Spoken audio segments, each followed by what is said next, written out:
ಮಲ್ಲಿಕಾರ್ಜುನ್ ಖರ್ಗೆ ಅವರನ್ನ ಭೇಟಿ ಮಾಡಿದ ವಿಚಾರ. ಬೆಂಗಳೂರಿನಲ್ಲಿ ಡಿಸಿಎಂ ಡಿಕೆ ಶಿವಕುಮಾರ್ ಹೇಳಿಕೆ. ನೋಡಿ, ಮೊನ್ನೆ ನಾನು ದೆಹಲಿಗೆ ಹೋಗಿ ಭೇಟಿ ಮಾಡಿದ್ದೆ. ಪದೇ ಪದೇ ಭೇಟಿ ಮಾಡೋದು, ನೀವು ಅವರ ಬಾಗಿಲಿನಲ್ಲಿ ಓಡಾಟ ಮಾಡೋಕೆ ಬಿಡದೆ, ನನಗೂ ಓಡಾಡೋಕೆ ಬಿಡದೆ ಹಾಕೊಂಡು ಕೂತಿದ್ದೀರಾ. ಡಿಕೆ ಬಂದ್ರು, ಕಾಫಿ ಕುಡಿದ್ರು, ತಿಂಡಿ ತಿಂದ್ರು, 40 ನಿಮಿಷ ಮಾತಾಡಿದ್ರು. ಸುಮ್ಮನೆ ನೀವು ಎಲ್ಲರಿಗೂ ಟೆನ್ಷನ್ ಕೊಡ್ತೀರಾ, ನಮಗೂ ಕೂಡ ಟೆನ್ಷನ್ ಮಾಡ್ತಾ ಇದ್ದೀರಾ. ನಮಗೆ ಯಾವುದೇ ಟೆನ್ಷನ್ ಇಲ್ಲ. ಈ ಸಂದರ್ಭ ಬಂದರೆ ನಾನು ಹೋಗಿ ಭೇಟಿ ಮಾಡ್ತೀನಿ. ಅವರು ದೆಹಲಿಗೆ ಹೋಗಿ ಬರಲಿ, ಅವರಿಗೆ ತೊಂದರೆ ಕೊಡೋದು ಬೇಡ ಅಂತ ತಮ್ಮ ಬೆಂಬಲಿಗರು ದೆಹಲಿ ಭೇಟಿ ವಿಚಾರ ಡಿಕೆ ಶಿವಕುಮಾರ್ ಅವರು ಹೇಳಿಕೆಯನ್ನು ನೀಡಿದ್ದಾರೆ. ಹೋಗ್ತಾರೆ ರೀ, ಮಂತ್ರಿ ಆಗಬೇಕು ಅಂತ ಎಲ್ಲರಿಗೂ ಆಸೆ ಇರುತ್ತೆ. ತಪ್ಪು ಏನಿದೆ? ಯಾರಿಗೂ ದೆಹಲಿಗೆ ಹೋಗೋದು ಬೇಡ ಅಂತ ಹೇಳೋಕೆ ಆಗಲ್ಲ. ಪಕ್ಷದ ಕಚೇರಿ ಅಂದರೆ ದೇವಸ್ಥಾನ ಇದ್ದ ಹಾಗೆ. ಅವರು ಭವಿಷ್ಯ ನಿರ್ಮಾಣ ಮಾಡಿಕೊಳ್ಳೋಕೆ ಹೋಗ್ತಾರೆ.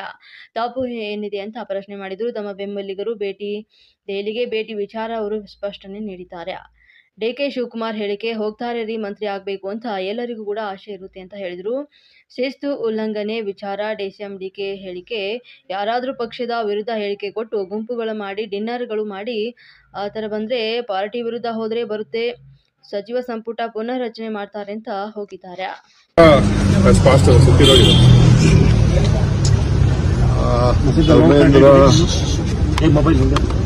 ನಮ್ಮ ರಾಜ್ಯಕ್ಕೆ ಬೆಂಗಳೂರು ದಕ್ಷಿಣ ಜಿಲ್ಲೆಗೆ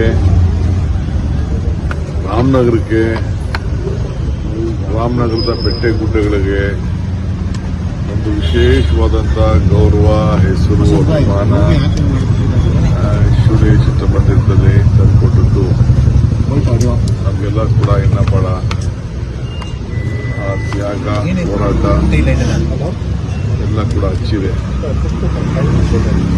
ಒಳ್ಳೆ ಅವರ ಜೀವನ ಉದ್ದಕ್ಕೂ ಕೂಡ ಅವರ ಚಿತ್ರರಂಗದ ಲೋಕದಲ್ಲಿ ತಂದೆ ಆದಂಥ ಒಂದು ದೊಡ್ಡ ಕೊಡುಗೆಯನ್ನು ಕೊಟ್ಟಂತ ಕೆಲವು ದಿನದಿಂದ ಅವರು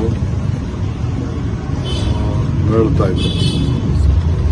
ನಾನು ಕೆಲವು ಬಾರಿ ಅವರು ಕಾರ್ಯಕ್ರಮಗಳಲ್ಲಿ ಭೇಟಿ ಮಾಡಿದ್ದು ಬಿಟ್ಟರೆ ಆತ್ಮೀಯತೆ ಏನಿರಲಿಲ್ಲ. ಬಟ್ ಅವ್ರದ್ದು ಅನೇಕ ಮಾತನಾಡುವ ಕೆಲಸ ಎಲ್ಲ ಕೂಡ ನಾನೆಲ್ಲ ಗಮನಿಸಿದ್ದೇನೆ. ನನ್ನ ವೈಯಕ್ತಿಕವಾಗಿ ಮತ್ತು ಸರ್ಕಾರದ ಪರವಾಗಿ ಅವರ ಆತ್ಮಕ್ಕೆ ಶಾಂತಿ ಸಿಗಲಿ. ಬಹಳ ದೊಡ್ಡ ಅಭಿಮಾನ ಬಳಗ ಅವ್ರಿಗಿದೆ. ಅವರೆಲ್ಲರೂ ಕೂಡ ಹಾಕೊಂಡಂತ ಒಂದು ಸಂದರ್ಭದಲ್ಲಿ ಅವರಿಗೆ ಶಕ್ತಿ ಸಿಗ್ತಿದೆ. ನಾನು ಭಗವಂತನಲ್ಲಿ ನಾನು ಪ್ರಾರ್ಥನೆ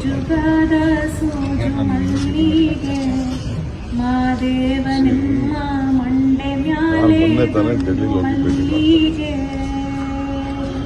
ಪದೇ ಪದೇ ಭೇಟಿ ಮಾಡೋದು